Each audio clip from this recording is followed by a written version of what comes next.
নমস্কার বন্ধুরা, আজকে আমি মম কিচেন থেকে জয় মন্ডল বলছি। আজকে আপনাদেরকে আমি ভ্যানিলা আইসক্রিম বানিয়ে দেখাবো। এখানে আমি আধা লিটার দুধ নিয়েছি, দুধটা আমি জাল দিচ্ছি। আর এখানে অল্প একটু কাঁচা দুধ নিয়েছি। এখানে আমি পাউডার দুধ আর এক চামচ, এই এক চামচের কর্নফ্লাওয়ার নিয়ে নিব। এখন আমি গুলাই নেব।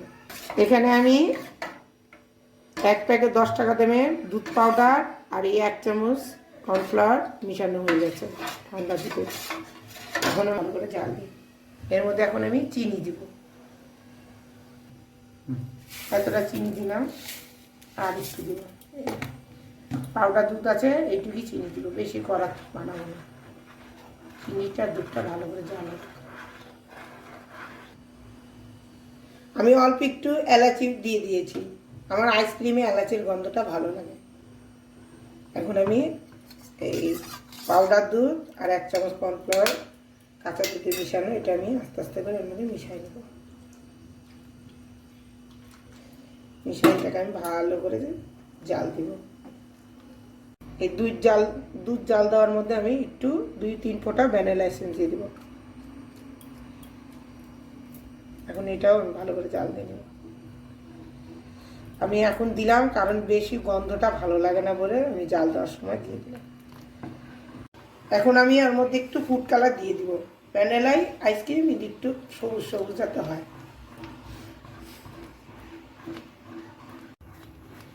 দেখুন কালারটা কি সুন্দর হয়েছে। আমি একদম কাঁচা আমের কালার বানিয়ে দিয়েছি ভ্যানিলা আইসক্রিমের কালারটা।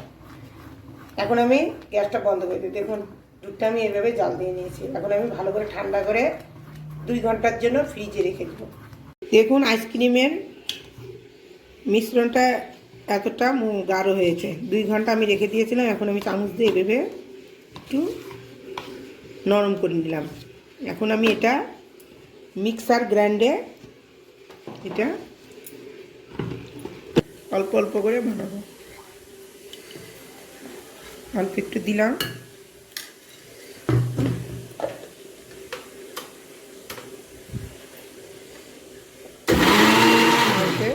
আরও একবার 2বার করব।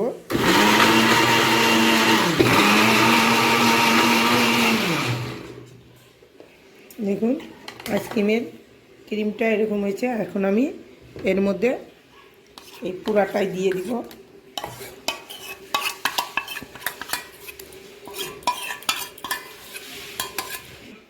আবার এরকম অল্প অল্প একবার করলাম, আরও 2বার এভাবে করব।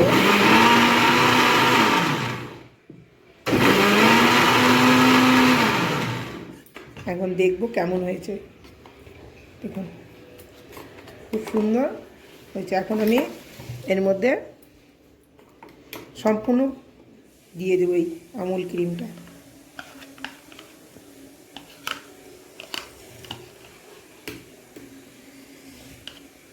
দিয়ে এখন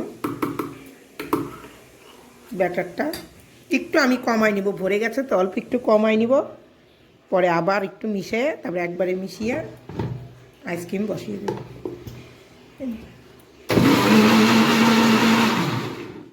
ঢেলে নিব। আবার এটা আমি মিক্সি করে নেব। তারপরে দুটা ভালো করে মিশিয়ে নেব।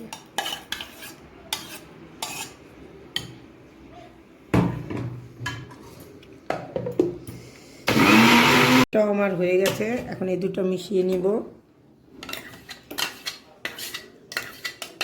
দুটাকে ভালো করে মিশিয়ে নিব।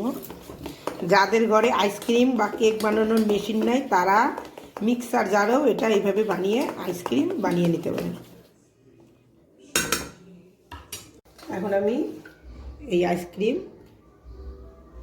এটা এর মধ্যে ঢেলে দিলাম।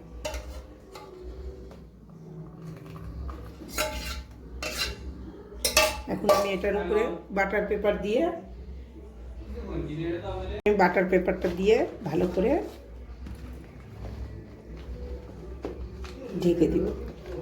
আর এটা সারা রাত্রির জন্য ডিপ ফ্রিজে রেখে দিব। বন্ধুরা আমার সারা রাত্রি রেখে দিয়েছিলাম ডিপ ফ্রিজে। এখন আমি খুলে দেখব।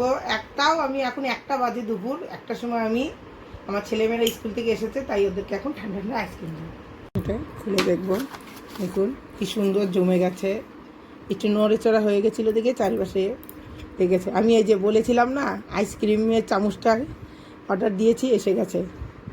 এখন আমি এটাতে কাটবো।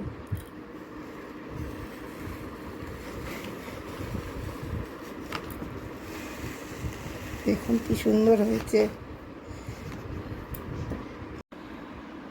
বন্ধুরা, আমি প্রথমবার এই চামচটা অর্ডার করে নিয়েছি, কিন্তু আমি চামচটা দিয়ে একটু কাটতে একটু অসুবিধা হলো, তার জন্য আমার আইসক্রিমটা এরকমই হয়েছে। আমার ভিডিওটা পছন্দ হইলে লাইক, শেয়ার, সাবস্ক্রাইব করবেন।